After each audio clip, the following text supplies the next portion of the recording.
হযরত হুসাইন রাদিয়াল্লাহু তাআলা আনহু এই 10ই মুহররম কারবালার প্রান্তরে শাহাদত বরণ করেছিলেন।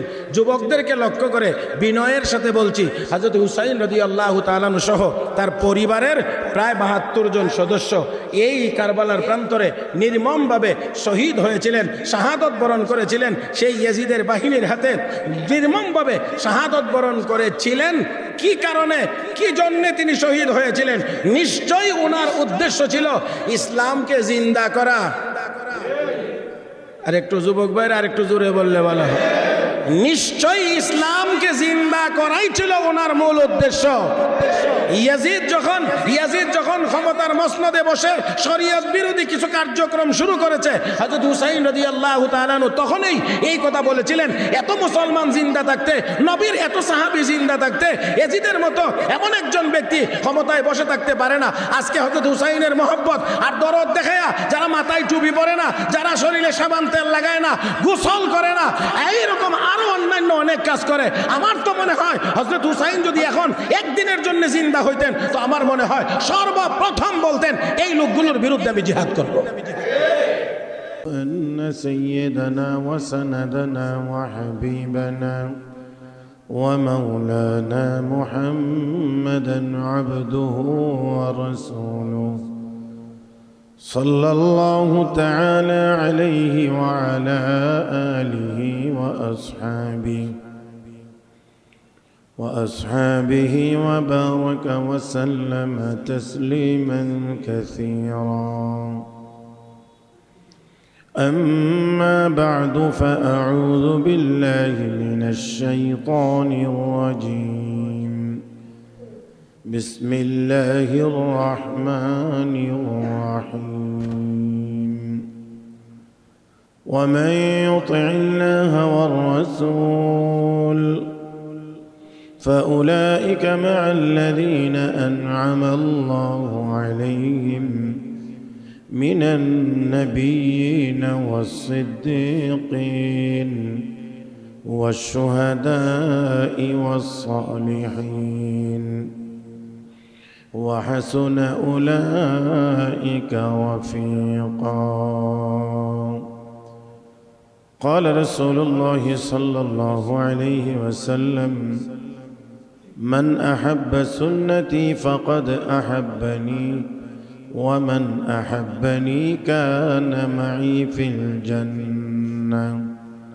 وقال رسول الله صلى الله عليه وسلم: الحسن والحسين سيدا شباب أهل الجنة. آمنت بالله صدق الله مولانا العظيم وبلغنا رسوله النبي الأمي الكريم ونحن على ذلك لمن الشاهدين والشاكرين والحمد لله رب العالمين. اللهم صل على محمد وعلى آل محمد كما صليت على إبراهيم وعلى آل إبراهيم إنك حميد مجيد. اللهم بارك على محمد وعلى آل محمد كما باركت على إبراهيم وعلى آل إبراهيم إنك حميد مجيد. محترم মুসল্লিয়ান کرام,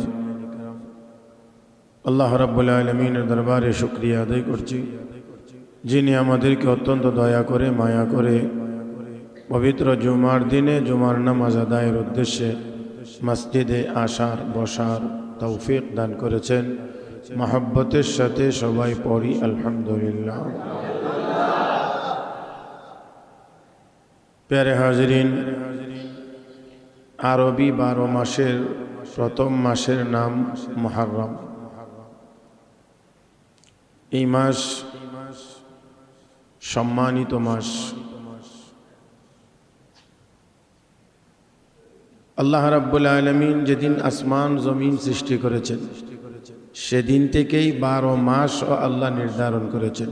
ইন্না ইদ্দাতাশ শুহুর ইনদাল্লাহ 12 শাহরান ফি কিতাবিল্লাহি ইয়াওমা খালাকাস সামাওয়াতি ওয়াল আরদ মিনহা আরবাআতুন হুরুম। আল্লাহ রাব্বুল আলামিন যেদিন আসমান জমিন বানাইছেন সেদিন থেকেই আল্লাহ 12 মাস নির্ধারণ করেছেন। এই 12 মাস আরবি 12 মাস। এই মাসের প্রথম মাস মুহররম, আর এই মুহররমের দশম দিবসটাকে বলা হয় আরবিতে আশুরা, দশম দিবস।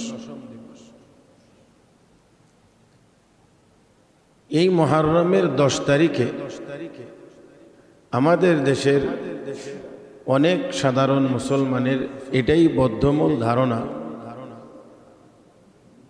যে হযরত হুসাইন রাদিয়াল্লাহু তাআলা আনহুর কারবালার শাহাদতের ঘটনাকে কেন্দ্র করেই এই আশুরার আগমন বা এই আশুরার তাৎপর্য। আসলে বিষয়টা এমন না। 10ই মুহররম বা আশুরা এটা আমাদের নবী দুনিয়াতে আসার আগেও এই দিবসের গুরুত্ব ছিল, তাৎপর্য ছিল। 10ই মুহররম 61 হিজরিতে নবী দুনিয়া থেকে বিদায় হয়ে যাওয়ার আরো প্রায় 50 বছর পরে কারবালার প্রান্তরে হযরত হুসাইন রাদিয়াল্লাহু তাআলা আনহুর মর্মান্তিক শাহাদতের ঘটনা ঘটেছিল। হ্যাঁ, অবশ্যই মুহররমের 10 তারিখে সংঘটিত ঘটনাবলীর মধ্যে এটা অন্যতম একটি হৃদয় বিদারক ঘটনা যা এই 10 তারিখে সংঘটিত হয়েছিল। এই চাঁদের এই 10ম তারিখকে কেন্দ্র করে মুসলিম সমাজের ভিতরে অনেক কুসংস্কার চালু আছে, প্রচলিত আছে, আমদানি হয়েছে, যেগুলোর সাথে ইসলামের বা শরীয়তের কোনো বিধানাবলীর কোনো সম্পর্ক নাই। যেমন হযরত হুসাইন রাদিয়াল্লাহু তাআলা আনহুর প্রতি অতি ভক্তি দেখাইতে গিয়ে মুহররমের 10 দিন, প্রথম 10 দিন পায়ে জুতা পরে না, গোসল করে না, চুলে তেল দেয় না। যাক, এই পর্যন্ত যতগুলো আছে, জুতা পরে না, শরীরে তেল সাবান লাগায় না, একান্ত যদি ফরজ না হয় গোসল করে না, তাও কিন্তু সেই লোকগুলো আবার মাথায় টুপিও পরে। আমি আপনাদেরকে একটু বিনয়ের সাথে জিজ্ঞেস করি, হযরত হুসাইন রাদিয়াল্লাহু তাআলা আনহু টুপিওয়ালা ছিলেন না টুপিবিহীন ছিলেন? তাহলে এটা কোন মহব্বত যে টুপি পরা যাবে না?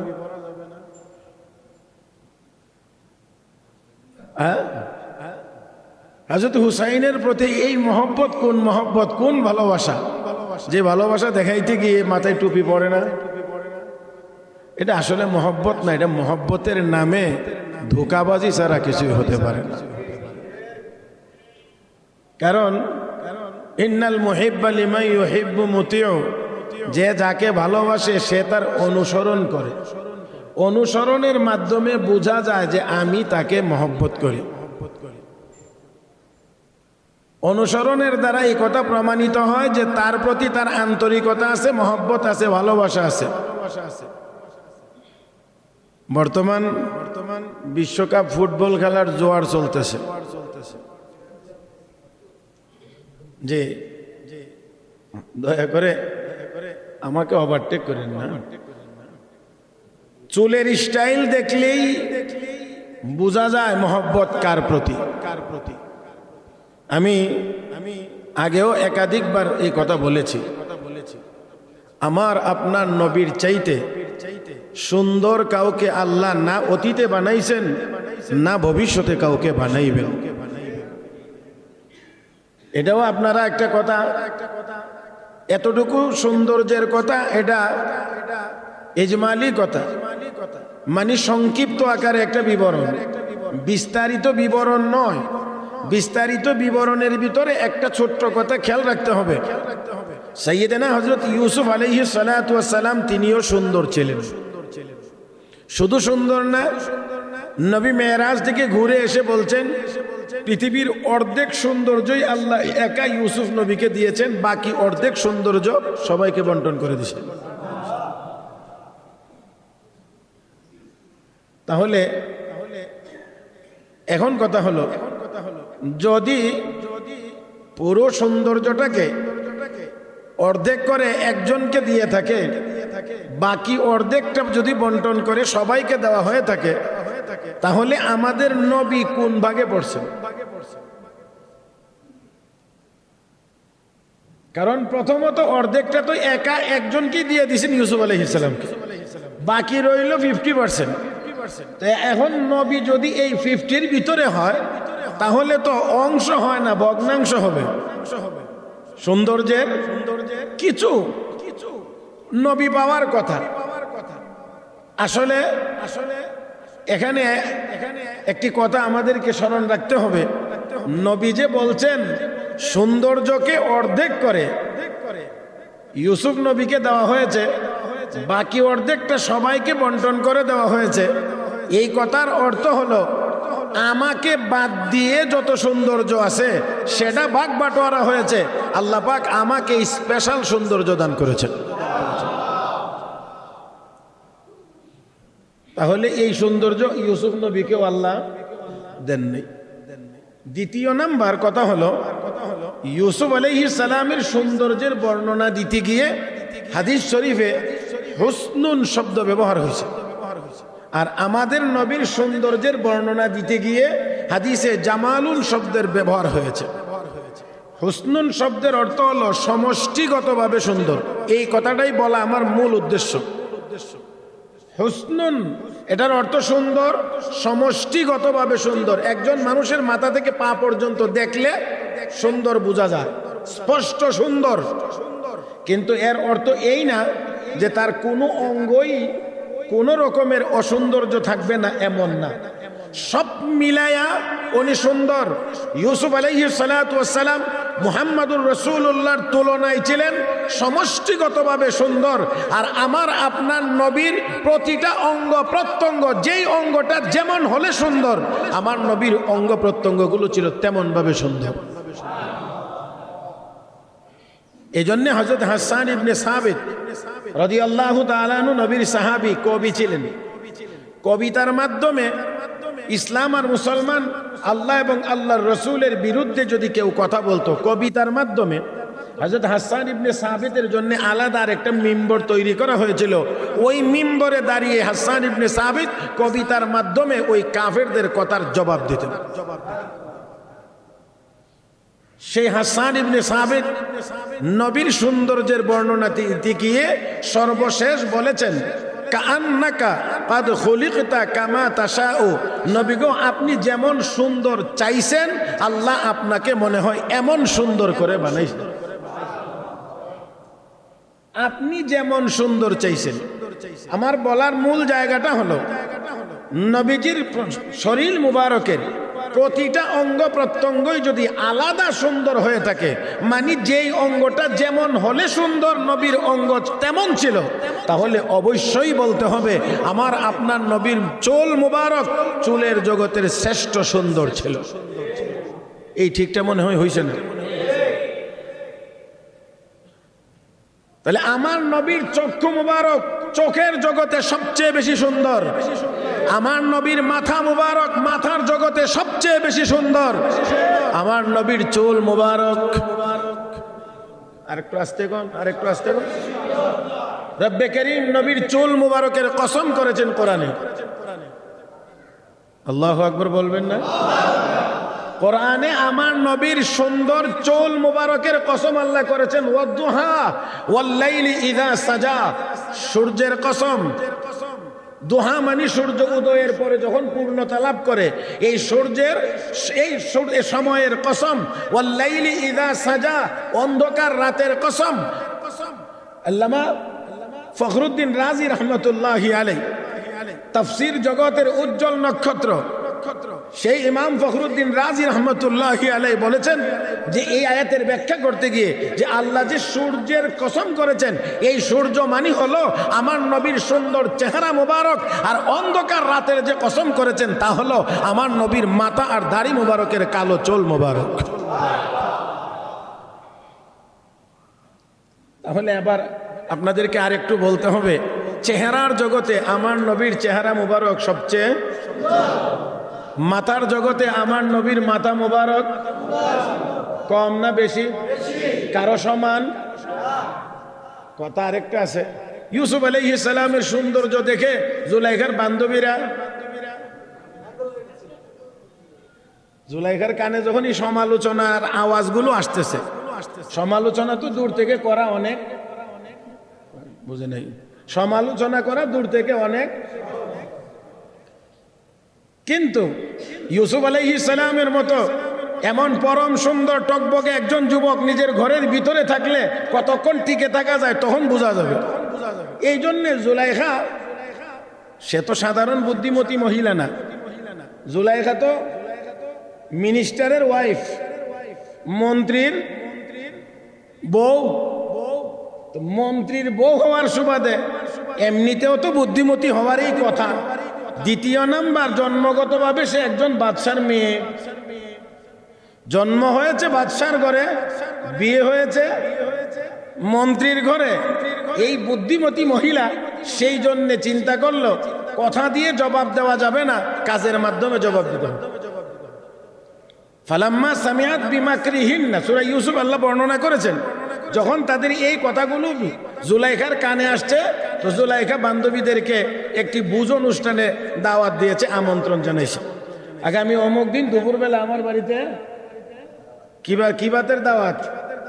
দাওয়াত তো আপনারা ডাল ভাতের দেন, কিন্তু ডাল তো আর খুশ করে পাওয়া যায় না, গিয়ে অনেক কিছু পাওয়া যায় কিন্তু ডাল পাওয়া যায় না। আচ্ছা যাক, এটা একটা কথা, দাওয়াত দেওয়ার একটা মার্জিত শব্দ বা ভাষা, এটা আমাদের ব্যবহার হয়।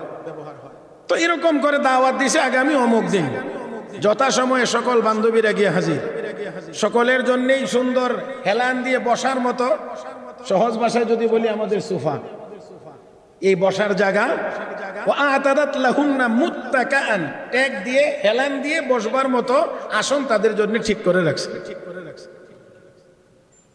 আর প্রত্যেকের জন্য খাবারের ইন্তজাম, আবার এমন ফলও রাখছে যেই ফল উপস্থিত সাথে চাকু আছে, যেগুলো দিয়ে এই চাকু দিয়ে কেটে খাইতে হবে। খানার পর্ব যখন ওই জায়গাতে গিয়ে পৌঁছছে যে এখন ফল হাতে নিবে, চাকু হাতে নিবে, এখন কাটবে, এক হাতে ফল ধরছে আর এক হাতে চাকু নিছে, এমন সময় জুলাইখা ডাক দিছে, ইউসুফ একটু এদিকে আসো। যেই হুজরা যেখানে খাওয়া, এটা কি রুম কয়? ও ডাইনিং রুম। ইউসুফ আলাইহিস সালামকে এবার জুলাইখা কল করছে, ডাক দিছে, ইউসুফ একটু ডাইনিং রুমে আসো। ইউসুফ আলাইহিস সালাম যেই মাত্র গিয়ে প্রবেশ করলেন, ফালাম্মা রাআইনাহু আকবারনাহু ওয়া কাত্তানা আইদিয়াহুন্না ওয়া কুলনা হাশা লিল্লাহি মা হাযা বাশারা ইন হাযা ইল্লা মালাকুল কারীম। আমার কথা না, এটা আল্লাহর কথা, আমি আপনাদেরকে শোনাইছি। আল্লাহ বর্ণনা করেছেন, যখন তারা দেখছে হতভম্ব, দেখি কোনো মানুষ, ওয়াকাত্তানা আইদিয়াহুন্না, এই সৌন্দর্যের দিকে তাকায়া চাকু চালানোর কথা ছিল ফলের উপর দিয়ে, চালাইছে যখন, তখন টের পাইছে না, টের পাইছে পরে। তাহলে এবার আন্দাজ করেন তো, মাত্র একবার প্রথম দেখছে। আর জুলাইখার ঘরে ইউসুফ আলাইহিস সালাম লালিত পালিত হয়ে পূর্ণ যৌবনে গিয়ে পদার্পণ করছে। কতদিন দেখছে? তো প্রথম দেখাতেই যদি আঙ্গুল কেটে ফেলে দেওয়া হয়, একবার দেখা মাত্রই, এবং তাদের ওপিনিয়ন, তাদের মতামত হলো মা হাযা বাশারা, এটা কোনো মানুষ না, মানুষ হলে এত সুন্দর হতে পারে না। আর একটু জোরে কর না সুবহানাল্লাহ। মা হাদা বাশারা, এই লোক মানুষ না।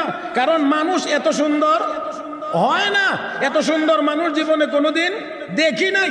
এত সুন্দর এটা মানুষ না। ইন হাদা ইল্লা মালাকুন কারীম, নিশ্চয়ই সে একজন সম্মানিত ফেরেশতা, তা কিছু আজ ছাড়া আর কিছুই হতে পারে না। হাত কাটা গেছে, রক্ত বের হচ্ছে। এবার জুলাইখা কয় ফাযালিকুন্নাল্লাযী লুমতুন্নানি ফি, ও বান্ধবীরা একবার দেখি কি কাম করলাম। আর এই ব্যাপারেই তো আমাকে তিরস্কার করতা, সমালোচনা করতা, যে একজন মিনিস্টারের ওয়াইফ হয়ে সে তার কৃতদাসের উপরে পাগল হয়ে গেছে, আসক্ত হয়ে গেছে, এমন কিছু হয়ে গেছে, এমন কিছু হয়ে গেছে। এই যে কথাগুলো বলতা, মাত্র একবার দেখছো তো, যে ইউসুফ আমার ঘরে ছোট থেকে লালিত পালিত হয়ে এখন টকবকে যুবন হয়েছে, যৌবনে পদার্পণ করেছে, তাহলে আমার অবস্থা কি হতে পারে? প্যারে হাজরিন, তো এখানে এসে মুফাসসিরিন কেরাম, মুহাদ্দিসিন কেরাম বলেন, ইউসুফ আলাইহিস সালামের সৌন্দর্য দেখে জুলাইখার বান্ধবীরা তো আঙ্গুল কেটে ফেলেছিল। তো আমার নবীর সৌন্দর্য দেখে কি হয়েছে? ও বন্ধুরা, মুহাম্মদুর রাসূলুল্লাহ সাল্লাল্লাহু আলাইহি ওয়াসাল্লামের সৌন্দর্য দেখে আঙ্গুল না, হাজার হাজার লক্ষ লক্ষ মানুষ, এমনকি ১৫০০ বছর পরে এখনো যদি আমার নবীর জন্য জান দেওয়ার যদি আহ্বান জানানো হয়, এখনো লক্ষ লক্ষ মানুষ নবীর জন্য জীবন কোরবান দিতে প্রস্তুত থাকবে। তাহলে আমার নবীর জন্য শুধু আঙ্গুল কাটছে এমন না, যুদ্ধের ময়দানে নবী যাবেন, এক মহিলা তার ৬ বছরের বাচ্চাটাকে নবীর খেদমতে নিয়ে আসছেন আর বলছেন, ইয়া রাসূলুল্লাহ এই বাচ্চাটা নিয়ে যান যুদ্ধের ময়দানে। নবীজির সাথে জিহাদের ময়দানে যাওয়ার জন্য, সৈনিক হওয়ার জন্য ১৫ বছর হওয়া লাগত। সাধারণত ১৫ বছরের আগে নবী কাউকে সৈনিক হিসেবে নিতেন। প্যারে হাজিরিন, এখানেও একটি ইঙ্গিত আছে। ১৫ বছর কেন? তার মানে হলো, কিতাবে লেখছে, ফিকার কিতাবে, ১৫ বছর যখন হয়ে যায় তখন একজন পুরুষ কোনো আলামত প্রকাশ পাক আর না পাক একজন ছেলে সাবালক হয়ে যায়। কি? আর আমরা বানাইছি কয় বছর? এর আগের অপরাধ হইলে এখন সারা বাংলাদেশের এক অত্যন্ত বড় মাপের আতঙ্কের নাম কিশোর গ্যাং, যাদের বয়স এই টাইমটার ভিতরে। এই জন্যে জানি না এই কথাগুলোর সাথে অনেকেরই দ্বিমত হবে। আমি একবার এক জানাজা পড়ানোর জন্য গেছি। জানাজা পড়াইতে গিয়েও তার বয়স 18 বছর কাছাকাছি, কিন্তু এই ছেলের অভিভাবক আমাকে বারবার বলছে, হুজুর ছেলে নাবালক, ছেলে নাবালক। চিন্তা করা যায় যে এটার অ্যাকশন কোথায় গিয়ে পড়ছে, যে এখন তার বয়স 18 শুধুমাত্র আমাদের আইনে না হওয়ার কারণে জানাজার ক্ষেত্রে গিয়েও আমাকে বারবার বলা হচ্ছে যে ছেলে নাবালক। এখন আপনারা বলেন জানাজা কোন নিয়মে হইতো? বাকিটা আপনাদের বিবেচনার জন্য দিলাম, আপনারা নিজেরা চিন্তা করবেন যে এমত অবস্থায় জানাজা কোন নিয়মে হইতো। মুহতারাম হাজিরিন, যত কিছুই করি না কেন, যা কিছুই করতে চাই না কেন, ঘুরাইয়া ফিরাইয়া যতক্ষণ পর্যন্ত ইসলামের বিধানের ভিতরে না আসব, হাজারো চেষ্টা করেও না সমাজকে শান্তি দিতে পারবো, না রাষ্ট্রকে দিতে পারবো, না এমনকি নিজের ফ্যামিলির ভিতরে কোনো শান্তির ব্যবস্থা আমরা করতে পারবো। আল্লাহ আমাদের সবাইকে বুঝার তৌফিক দান করুন। নবীজি 15 বছর বয়স হইলে তাকে জিহাদের ময়দানে নিতেন। আর এই মহিলা কয় বছরের বাচ্চা নিয়ে গেছেন? 6 বছর। রাহমাতুল লিল আলামিন এই বাচ্চাকে নিয়ে গেছেন। এই বাচ্চাকে মহিলা নিয়ে পেশ করলে আল্লাহর নবী তখন বললেন, তুমি জানো না যে আমার সাথে জিহাদে যাইতে হলে 15 বছর হওয়া লাগে? মহিলা কো, জি হ্যাঁ ইয়া রাসূলুল্লাহ, আমি ভালো করেই জানি। তাহলে যে এই বাচ্চাকে নিয়ে আসলাম? মহিলা তখন চোখের পানি ছেড়ে দিয়ে কাঁদেন আর বলেন, ইয়া রাসূলুল্লাহ, ওর চেয়ে আর কোনো বয়স্ক বা যোগ্য ছেলে আমার ঘরে নাই। আপনার সাথে দেওয়ার মতো আমার কোনো সন্তান নাই। থাকলে আমি তাকে দিতাম, কিন্তু তার বয়স হয় নাই সৈনিক হওয়ার, এই জন্যে সে ওইভাবে যাইতে পারবে না। তবে আমি আপনার সামনে তাকে পেশ করেছি সৈনিক হিসাবে না, জিহাদের ময়দানে আপনি গেলে কাফের বেঈমানরা আপনাকে লক্ষ্য করে যত তীর তরবারি মারবে, আপনাকে আঘাত করার জন্য তীর ছুড়বে, ইয়া রাসূলুল্লাহ ওই তীরগুলোকে প্রতিহত করার জন্য আমার এই বাচ্চাটাকে আপনি ঢাল হিসাবে ব্যবহার করবেন। আমার বাচ্চাটা যদি শহীদ হয়ে যায়, হাসরের ময়দানে আমি একজন শহীদের মা হিসেবে আল্লাহর আদালতে পরিচয় দিতে পারবো। আমি আশা করি এতটুকুর ভিতর দিয়ে আপনাদের অন্তত এতটুকু কথা বুঝে এসেছে, আমার নবীর চাইতে বেশি সুন্দর মানুষ পৃথিবীতে না আসছে না কোনোদিন, তাহলে আসেও নাই, আসবেও না, কোনো সম্ভাবনা নাই। নবুয়ত যেমন আমার আপনার নবীর উপরে এসে খতম শেষ, সৌন্দর্য আমার আপনার নবীর উপরে এসে খতম শেষ। নবীর পরে আর কোনো সুন্দর মানুষ, নবীর মতো সুন্দর কোনো মানুষ আসবে না, আগেও কোনোদিন আসে নাই। প্যারে হাজিরিন, তাহলে আমার নবীর হাত মুবারক হাতের জগতে সবচেয়ে বেশি সুন্দর, চোখ মুবারক চোখের জগতে সবচেয়ে বেশি সুন্দর, আমার নবীর চেহারা মুবারক চেহারার জগতে সবচেয়ে সুন্দর, আমার নবীর চুল মুবারক চুলের জগতে সুন্দর, আমার নবীর চুল রাখার স্টাইল আর পদ্ধতির জগতে সবচেয়ে বেশি সুন্দর। সেই নবীর সৌন্দর্য তোমার কাছে ভালো লাগলো না, ভালো লাগলো মেসি আর নেইমারের সৌন্দর্য।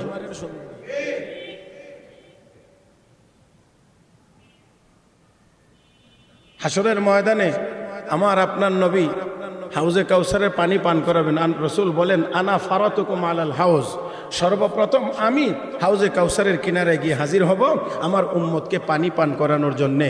একটু যদি আপনার প্রয়োজন থাকে একটু আওয়াজ করে বলেন, ওই দিন কি আপনার আমার পানির প্রয়োজন আছে? হবে মনে হয় প্রয়োজন। কে পানি পান করাবেন বলেন না, কে পান করাবেন? নবী পান করাবেন, উম্মতকে নবী পানি পান করাবেন। এমন পানি, এটা আপনাদের এই দ্বীপের মান্ডার দ্বীপের পানি তো অনেক ভালো, তারপরও এই পানি দিয়ে কি ওই পানির সাথে তুলনা হবে? রহমতের নবী বলেন একবার এক গ্লাস পানি পান করাইয়া দিলে কমপক্ষে হাসরের ময়দানের 50,000 বছরের ভিতরে আর পানির পিপাসা হবে না।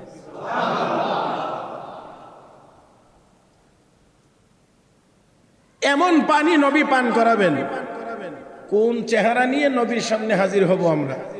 আমি আমাকে সহ বলছি, মাফ করবেন, এই ভুল বুঝবেন না দয়া করে যে আমি এই কথার বাহিরে, আমিও এই কথার ভিতরে। কোন চেহারা নিয়ে নবীর সামনে দাঁড়াবো পানি পান করার জন্যে? সেই দিন তো আপনার মেসি যাবে না, সেই দিন তো আপনার নেইমার যাবে না, সেই দিন তো আপনার আমেরিকার ডোনাল্ড ট্রাম্প পানি নিয়ে যাবে না, সেই দিন তো নরেন্দ্র মোদী যাবে না, চায়নার শি জিনপিং যাবে না, সেই দিন তো পানি পান করাবেন মুহাম্মদুর রাসূলুল্লাহ। তাহলে ওই নবীর সামনে কোন চেহারা নিয়ে যাইবা, কোন মাথা নিয়ে যাইবা, চুলের কোন স্টাইল নিয়ে তুমি হাজির হইবা? যদি নবী বলেন তোর মাথার চুল তো আমার মতো না, মেসির মতো, যা ওইখানে যা। যদি নবী তাড়িয়ে দেন কি উপায় হবে একটু চিন্তা করতে হবে। সেজন্য বলছিলাম ইন্নাল মুহিব্বা লিমান ইউহিব্বু মুতিউ, যে যাকে অনুসরণ করে তার মাধ্যমে প্রমাণিত হয় যে এই লোকটা তাকে ভালোবাসে, মহব্বত করে। তাহলে এটা কোন মহব্বত? যে হযরত হুসাইন রাদিয়াল্লাহু তাআলা আনহু কারবালার প্রান্তরে মর্মান্তিকভাবে শাহাদত বরণ করেছিলেন, আর তার প্রতি মহব্বত দেখাইতে গিয়ে টুপি মাথা থেকে শুধু ফেলে দিয়েছে, নিজেরটা তাও না। এই বাড়ির সীমানা বা আঙ্গিনা দিয়ে কোনো টুপিওয়ালা মানুষও যাইতে পারে না, এমনটাও আমরা ছোট সময় দেখছি। তাহলে বোঝা গেল এই বিষয়টাকে কেন্দ্র করে অনেক অনেক কাল্পনিক জিনিস ইসলামের নাম দিয়ে আমাদের সমাজের ভিতরে, মুসলমানদের ভিতরে ঢুকাইয়া দিয়েছে, যেগুলোর সাথে শরীয়তের কোনো সম্পর্ক। এই মুহররমে করণীয়গুলো, তাহলে যেগুলো বললাম সেগুলো হলো বর্জনীয়। টুপি মাথায় দেওয়া যাবে না, এই কথা মানা যাবে না, এটা বর্জন করতে হবে। মানে তো সোজা কথা, মাথায় টুপি পরিধান করতে হবে। গোসল করে না বলেন দেখি, তার যদি গোসলের প্রয়োজনও হয় আর গোসল না করে তাহলে তো নাপাক। হযরত হুসাইন রাদিয়াল্লাহু তাআলা আনহু নাপাক তাহলে পাকের মহব্বত না পাকি দিয়ে হয়? হ্যাঁ, জি না, মসজিদ পাক, এজন্য মসজিদে যারা আসবে তারাও পাক হয়ে আসতে হবে। মসজিদ পাক, পবিত্র জায়গা, পাক হয়ে আসা লাগবে। সাথে আরেকটা কথা বলতে চাই, সেটা হলো জান্নাত নাপাক জায়গা। যারা বলেন নাই তাহলে কি ওইটা কিছু মান সমর্থন করেন নাকি? জান্নাত কি জায়গা? এবার বলেন দেখি, গুনাহ পাক না নাপাক? গুনাহ পাক না নাপাক? এর মধ্যে মাদক মাদক মাদক পাক না নাপাক? তাহলে আল্লাহ নবী হাদিস শরীফে ঘোষণা করেছে, শরবত তারা পাবে না দুনিয়াতে যারা এই নাপাক শরবত খায়া মাতাল হয়ে উল্টা পাল্টা করে রাস্তাঘাটে ঘাটে হাঁটে, উল্টা পাল্টা কাজ করে, এমন মাতালেরা জান্নাতের শরবত পান করতে পারবে? তাহলে বলেন দেখি, এমনটা আমাদের সমাজে চলা উচিত? কথা কয় না? এমনটা চলা উচিত না বন্ধ হওয়া উচিত? আল্লাহ পাক আমাদের সবাইকে বুঝার তৌফিক দান করুন, বলি আমিন। তাহলে পাক হযরত হুসাইন রাদিয়াল্লাহু তাআলা আনহু মহব্বত দেখাইতে হলেও মহব্বত হওয়া লাগবে পাক। অতএব গোসল করে না, পবিত্রতা অর্জন করে না, হযরত হুসাইনের মহব্বত দেখা, এটা আসলে মহব্বত হয় না। তোমারটা নাপাক, তোমারটা নাপাক। নাপাকের মহব্বত হযরত হুসাইনের মতো পবিত্র মানুষের জন্য হতে পারে না। প্যারে হাজরিন, তো বলছিলাম এই মুহররমে বিশ্বনবী রাহমাতুল্লিল আলামিন যখন হিজরত করে মক্কা শরীফ থেকে মদিনায় গেলেন, গিয়ে দেখেন মদিনার ইহুদিরা এই মুহররমের 10 তারিখে রোজা রাখে। কয় তারিখে? 10 তারিখে রোজা রাখে। জিজ্ঞেস করলেন, তোমরা এই তারিখে রোজা রাখো কেন? ইহুদিরা বলল, আমরা শুকরিয়াতান, কৃতজ্ঞতা স্বরূপ এই দিন রোজা রাখি। কিসের শুকরিয়া? এই কথাটা হলো, এই 10ই মুহররম সংগঠিত অনেকগুলো ঘটনাবলীর মধ্য থেকে একটা। সাইয়েদেনা হযরত মুসা আলাইহিস সালাতু ওয়াস সালামকে আল্লাহ রাব্বুল আলামিন নির্দেশ দিয়েছিলেন, রাতের শেষ অংশে 6 লক্ষ বনি ইসরাইলীদেরকে নিয়ে আপনি এই এলাকা ত্যাগ করেন, হিজরত করেন। মুসা আলাইহিস সালাতু ওয়াস সালাম আল্লাহর নির্দেশ মোতাবেক 6 লাখ বনি ইসরাইলদেরকে প্রস্তুত করলেন, রাতের শেষ অংশে চলে যাবেন। শেষ সময়ে ঘুমের গভীরতা থাকে কম না বেশি? যে পাহারাদার দারোয়ান, সেই পাহারাদার দারোয়ানেও রাতের শেষ ভাগে দেখবেন একটু একটু একটু একটু ঝিমায়। আগরাত্রিতে যে জোরে জোরে ডাক দেয়। আমি এদিকের কথা বলছি না, আমাদের গ্রামের বা গ্রাম অঞ্চলে বিশেষ করে হাটে বাজারে পাহারাদার যদি রাখা হয়, তো এ যে কোনো এক কোনায় বসে থাকলেও কতক্ষণ পরে পরে জোরে জোরে আওয়াজ দেয়, ওই দেখতেছি রে, দেখতেছি। তার মানে কি আসলে দেখে না হে যে সজাগ আছে এটা বোঝায়। তো ওরই আবার গিয়ে দেখবেন রাত 3টা, 3:30, 4টা যখন হয়, তখন দেখবেন এক জায়গায় বসে বসে।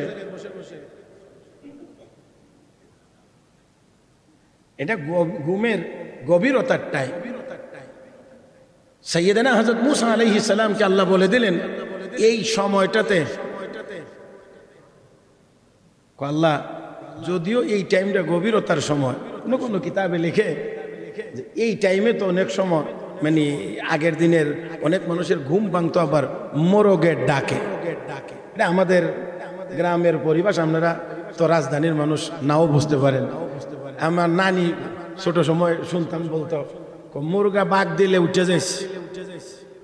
ডাক যেটা, এটারে আমরা এদিকে কয় বাঘ দেওয়া। তো কক্করে যে মোরগের ডাক দেয়, এটারে মুরগা বাঘ। মুরগা বাঘ দিলে ঘুমতে উঠিস। তো এই দেওয়া কিন্তু মোটামুটি ওই রাতের শেষ ভাগে হয়। তো আল্লাহ কয়, আজকের রাত্রিতে এই এলাকার এই অঞ্চলের কোন মোরগে আর ডাক দেবে, আওয়াজ বন্ধ করে দিলাম। বাস মুসা আলাইহিস সালাতু ওয়াস সালাম এই 6 লক্ষ বনি ইসরাইলীদেরকে নিয়ে এই রাতের বেলা রওনা করে চলতে চলতে চলতে চলতে একেবারে নদীর সামনে গিয়ে হাজির। এমন সময়ে এই দিক দিয়ে খবর হয়েছে একজনও নাই, সবাই চলে গেছে, পালিয়ে গেছে। কোথায় কোথায় কোথায় খুঁজতে শুরু করেছে। খুঁজতে খুঁজতে খুঁজতে খুঁজতে দেখা যায় যে তারা এই মুসা আলাইহিস সালাম এবং বনি ইসরাইলীদের খুব কাছাকাছি বা নিকটে চলে আসছে। বনি ইসরাইলের লোকেরা মোটামুটিভাবে যথেষ্ট পরিমাণ বাঁকা বা টেরা ছিল। ওরা যখন সুজা সুবিধা দেখতো মুসা নবীর সাথে থাকতো, সামান্য পরিমাণ অসুবিধা দেখলে আর নবীর সাথে থাকতো না। যুদ্ধের ময়দানে বেরিয়েছে, যুদ্ধে যাবে, রাস্তায় গিয়ে শুনছে যে প্রতিপক্ষ অনেক শক্তিশালী। এবার এখানেই তারা বসে পড়ছে আর কয় ইযহাব আনতা ওয়া রাব্বুকা ফাকাতিলা ইন্না হাহুনা কাঈদুন। ও মুসা নবী, আপনি আর আপনার রব গিয়ে যুদ্ধ করেন, আমরা এখানে বসে থাকি। তো এখন দেখে সামনে নদী, পিছনে ফেরাউনের বাহিনী, রাতের বেলা পালিয়ে এসেছি। এখন আসার পরে যদি আমাদেরকে পায়, নদী পার হওয়ার কোনো ব্যবস্থা তো দেখা যায় না। তো যদি পায় তো বলার আগেই তো আগে কাটবে, তারপরে ফেলে দিবে। এই জন্যে তারা মুসা আলাইহিস সালামকে গিয়ে বললেন, এখন কি উপায় হবে? আপনি যে আমাদেরকে বের করে নিয়ে আসলেন। মুসা আলাইহিস সালাম কয়, একটু অপেক্ষা করো, একটু যোগাযোগ করে নিই। কোথায় হবে যোগাযোগ? আল্লাহ রাব্বুল আলামিন জানায়া দিলেন, টেনশনের কিছুই না। লাঠি যে আছে, এই লাঠিটা শুধু পানির উপরে রাখো। মুসা আলাইহিস সালাতু সালাম রাখলেন। আল্লাহ রাব্বুল আলামিন নদীর পানিকে ব্রেক করে দিয়ে 12টা রাস্তা বানায়া দিয়েছে। এই ক্ষমতা কার আছে? এই ক্ষমতা কার আছে? কার আছে? বাংলাদেশ নদীমাতৃক দেশ, এই হিসাবে আপনারা নদীর পানির সাথে মোটামুটি অনেকটাই পরিচিত হওয়ারই কথা। বাকি আমি একজন গ্রামের ছেলে, একেবারে অজপাড়া গ্রামে গায়ে আমার জন্ম, সেটাও আবার মেঘনা নদীর, শাখা নদীর একেবারে কিনারে। সেই জন্যে মোটামুটিভাবে জন্মগতভাবে পানির কাছে হওয়ার কারণে পানি সম্পর্কে মোটামুটি একটু ধারণা আছে। আমাদের নদীতেই আমরা দেখতাম নদীর এক সাইডে ঘোলা পানি আর এক সাইডে অত্যন্ত স্বচ্ছ পরিষ্কার পানি, মাঝখানে কোনো ওয়াল প্রাচীর নাই, অথচ পানিও মিশে। গোলা পানির জায়গাতে কেউ মাছ ধরতে যায় না, যেখানে স্বচ্ছ পরিষ্কার পানি, সব জেলেরা ওইখানে গিয়ে মাছ ধরে। ঘোলা পানিতে মাছ থাকে না, মাছ পাওয়া যায় না। তাহলে যেই মালিক এই নদীর পানি একই সাথে চলে, একই সাথে চলছে, একই নদী, কোনো বাঁধ নাই, কোনো প্রাচীর নাই, কোনো দেওয়াল নাই, কিচ্ছু নাই, একদিকের পানি ঘোলা, আরেক দিকের পানি স্বচ্ছ পরিষ্কার, এমন করে চালায়া রাখতে পারেন একটা আরেকটার সাথে মিশে যায় না। সেই মালিক চাইলে অবশ্যই পানিকে ব্রেক করে দিয়ে রাস্তাও তৈরি করে দিতে পারবেন, কোনো অসুবিধা হওয়ার কথা না। মুহতারাম হাজিরিন, মুসা আলাইহিস সালামকে আল্লাহ বলে দিলেন, তোমার সাথে 12 বংশের লোক আছে, সবটি আবার একসাথে যাইতে গেলে কিলাকিলি বাঁধাইবে। এই জন্যে আলাদা করে দাও, প্রত্যেক বংশের জন্য আমি আল্লাহ আলাদা রাস্তা বানায়া দিলাম। এই রাস্তা বানায়া দিলে সবাই পার হয়ে গেছে। এবার ফেরাউনের বাহিনী এখানে এসে থামছে, ফেরাউনও এসে থামছে। ভয়ঙ্কর রাস্তা, কোনো দিক দিয়ে পানি এভাবে দাঁড়িয়ে আছে, মাঝখান দিয়ে সমুদ্রের তলদেশ দিয়ে রাস্তা। এমনটা হলে নাম্বার তো কথা না, ভয় পাওয়ারই কথা। এখন এক বর্ণনা হলো, আল্লাহ রাব্বুল আলামিন জিবরাইলকে পাঠাইলেন, যাও জিবরাইল, ফেরাউনের একজন সৈনিকের সুরত ধারণ করে তুমি ঘোড়াটা নিয়ে আগে দৌড় দিয়ে পানির ভিতরে ঢুকে যাও, কারণ তুমি দৌড় দিয়ে না নামলে সাহসী হবে না, তারাও দৌড় দিবে না। আর যুদ্ধের ময়দানে মারামারি লাগলে সাধারণত 1-2টাই আগে দৌড় দে, পরে বাকিটি দৌড় দে। এখন জিবরাইল আইসা মানুষের সুরতে, সৈনিকের সুরত ধরে যখন বলছে ধরে, দৌড় দিছে। এবার ফেরাউন কর, আমার সৈনিক যদি দৌড় মারে তো আমি খোদা হইয়া দৌড় না দিলে কেমনে হয়? এবার দেওয়ার পরে আল্লাহর হুকুম, পানি মিশে যাও, মিশে গেল। আর নির্দেশ দেওয়া হলো, ছোট যা আছে সবগুলোরে মাইরা ডুবাইয়া দাও, আর বড়টারে মাইরা ভাসাইয়া দাও। সবগুলোকে মেরে ডুবাইয়া দাও আর বড়টারে ভাসাইয়া দাও। মারার পরেও ভাসাইয়া দিবা, যাতে করে একে দেখে কিয়ামত পর্যন্ত আনেওয়ালা আমার গাফেল বান্দা বান্দিরা শিক্ষা গ্রহণ করতে পারে। এই জন্যে তো যাকে এখানে অনেক কথা, ওই যে মুসা আলাইহিস সালামকে আল্লাহ নাজাত দিয়েছিলেন, ফেরাউনের বাহিনীকে আল্লাহ ডুবাইয়া মারছিলেন, এই দিবসটা ছিল 10ই মুহররম। এই কারণে ইহুদিরা বলে যে আমরা এই কৃতজ্ঞতার জন্যে কৃতজ্ঞতা যে আল্লাহ আমাদের নবী এবং আমাদের পূর্বপুরুষদেরকে এই দিনে ফেরাউনের বাহিনীর হামলা থেকে নীল নদের ভিতর দিয়ে রাস্তা তৈরি করে আল্লাহ হেফাজত করেছিলেন আর শত্রু বাহিনীকে ডুবাইয়া মারছিলেন, এই জন্যে আমরা শুকরিয়া আদায়ের নিমিত্তে 10ই মুহররম রোজা রাখি। রাহমাতুল্লিল আলামিন তখন বললেন, তাহলে তো এই আমল করার আমরা বেশি হকদার, কারণ তোমরা মুসা নবীকে পুরোপুরি মানো না, আমরা মুসা নবীকে পুরোপুরি মানি। এখন প্রশ্ন আবার আরেকটা হিসাবে, তো মুসা নবী ফেরাউনের জগৎ সময়ে, ওই সময় বনি ইসরাইলীদের নবী ছিলেন, কিপ্তিদের নবী ছিলেন, তো ওনাকে আমরা কেমন করে মানি? ওনাকে মানি আমরা, উনি আল্লাহর নবী, সত্য নবী, ওনার উপরে নাজিল হওয়া আসমানি কিতাব, সত্য কিতাব। উনি ওনার মেয়াদকালে যত কথা বলেছেন ওনার কিতাবের আলোকে আল্লাহর পক্ষ থেকে ওহির মাধ্যমে সব কথা তিনি সঠিক বলেছেন। তিনি এই কথাও বলেছেন যে আখিরি নবী আসলে আর কারো শরীয়ত চলবে, আখিরি নবী আসলে আর কারো শরীয়ত চলবে না, কারো কোনো হুকুম চলবে। আমার নবীও বলেছেন যদি মুসা নবী যুগে জিন্দা থাকতো আমার অনুসরণ ছাড়া তার কোনো উপায় ছিল না। তাহলে মুসা নবীও বলেছেন আখিরি নবী আসলে আমার নবুয়ত চলবে না, কোন নবীর নবুয়ত চলবে না। আমরা সেই কথা মানি, এই হিসাবে আমরা মুসা নবীকে ইহুদিদের চাইতে বেশি মানি, পরিপূর্ণ মানি। তাহলে তোমরা যদি শুকরিয়ার জন্য রোজা রাখতে পারো তাহলে আমরাও তো রোজা রাখতে পারি। এই জন্য নবী বললেন যে এই তারিখে রোজা হবে। তবে আল্লাহ রসুল বলছেন এক সময়ে যে আগামী বৎসর যদি আল্লাহ আমাকে হায়াতে বাঁচায় রাখেন তাহলে আমি 10ই মুহররমের আগে অথবা পরে 10 তারিখের আগে 9 তারিখ অথবা 10 তারিখের পরে 11 তারিখ আমি আরও একটা রোজা রাখবো। তার মানে আল্লাহ নবী উম্মতকে জানাইয়া দিছেন যে ইহুদিদের একটা রোজা তোমরাও যদি একটা রাখো তারা বলবে আমরাটা অনুসরণ করছে। এই জন্যে এই জায়গা থেকে বাঁচার জন্যে আমরা একটা রোজা বাড়াইয়া রাখবো যাতে করে ইহুদিরা এই কথা বলতে না পারে আমরাটা। তাহলে এই 10ই মুহররম আমাদের করণীয় কাজের মধ্যে সবচেয়ে গুরুত্বপূর্ণ কাজ হবে কি রাখা? রোজা রাখা। তার সাথে আগে অথবা পরে একটা 10, 9, 10 হবে অথবা 10, 11 হবে। আল্লাহ সবাইকে তৌফিক দান করুন, বলি আমিন। আরো মহব্বতের সাথে বলি আমিন। বাকি কথা হলো, শেষ কথা, হযরত হুসাইন রাদিয়াল্লাহু তাআলা আনহু এই 10ই মুহররম কারবালার প্রান্তরে শাহাদত বরণ করেছিলেন। যুবকদেরকে লক্ষ্য করে বিনয়ের সাথে বলছি, হযরত হুসাইন রাদিয়াল্লাহু তাআলা আনহু সহ তার পরিবারের প্রায় 72 জন সদস্য এই কারবালার প্রান্তরে নির্মমভাবে শহীদ হয়েছিলেন, শাহাদত বরণ করেছিলেন। সেই ইয়াজিদের বাহিনীর হাতে নির্মমভাবে শাহাদত বরণ করেছিলেন। কি কারণে, কি জন্যে তিনি শহীদ হয়েছিলেন? নিশ্চয়ই ওনার উদ্দেশ্য ছিল ইসলামকে জিন্দা করা।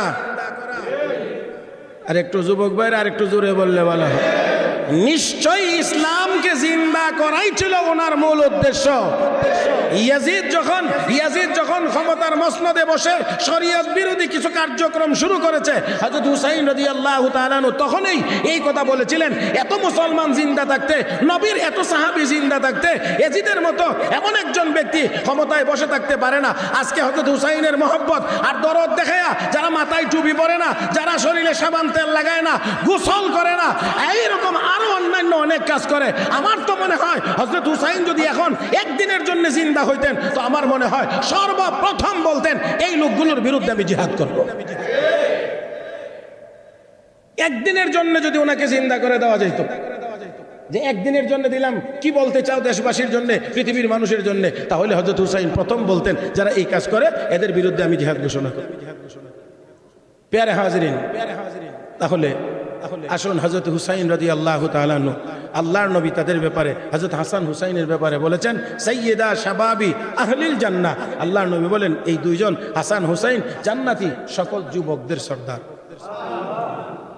সকল যুবকদের সর্দার হলে এই সর্দার যুবক যিনি, তিনি হযরত হুসাইন রাদিয়াল্লাহু তাআলা আনহু। তাহলে ওনার সাথে, ওনার সঙ্গী হয়ে জান্নাতে থাকবার আশা আকাঙ্ক্ষা আছে না নাই? অবশ্যই আছে। যদি থাকতে হয় তাহলে হযরত হুসাইনের আদর্শ গ্রহণ করেই থাকতে হবে, হযরত হুসাইনের আদর্শ নিয়েই দুনিয়াতে চলতে হবে। তাহলেই কেবলমাত্র হযরত হুসাইনের সাথে জান্নাতে যাওয়া যাবে, তার নেতৃত্বে থাকা যাবে। প্যারে হাজরিন, সেই জন্যে অবশ্যই অবশ্যই আমাদেরকে অবশ্যই সব রকমের গুনার কাছ থেকে দূরে থাকতে হবে। বিশেষ করে যুবকদেরকে বলতে চাই, মাদক থেকে কাছে না দূরে, কাছে না দূরে। প্যারে হাজরিন, এই সম্পর্কে ইনশাআল্লাহ আলোচনা আরো হবে। বাকি আজকে শুধুমাত্র এতটুকু কথা বললাম যে আমরা যেন হযরত হুসাইন রাদিয়াল্লাহু তাআলার সাথী হতে পারি। তাহলে কি করতে হবে? আয়াত তেলাওয়াত করেছিলাম, আয়াতে আল্লাহ রাব্বুল আলামিন দুইটা কাজের কথা বলেছেন, ওয়ামাই ইউতিইল্লাহ ওয়ার রাসূল। এই দুইটা কথা আগামী জুমা ইনশাআল্লাহ আলোচনা হতে পারে। যতটুকু বলছি, যতটুকু শুনছি, ভুলভ্রান্তি হয়ে থাকলে আল্লাহ যেন মাফ করে দেন। আমলযোগ্য কথাগুলোর উপরে আল্লাহ যেন আমাদেরকে আমলের তৌফিক দান করেন। মহব্বতের সাথে বলি আমিন। সুবহানাকাল্লাহুম্মা বিহামদিক, আশহাদু আল্লা ইলাহা ইল্লা আনতা আস্তাগফিরুকা ওয়া আতুবু ইলাইক, ওয়া আখিরু দাওয়ানা আনিল হামদুলিল্লাহি রাব্বিল আলামিন।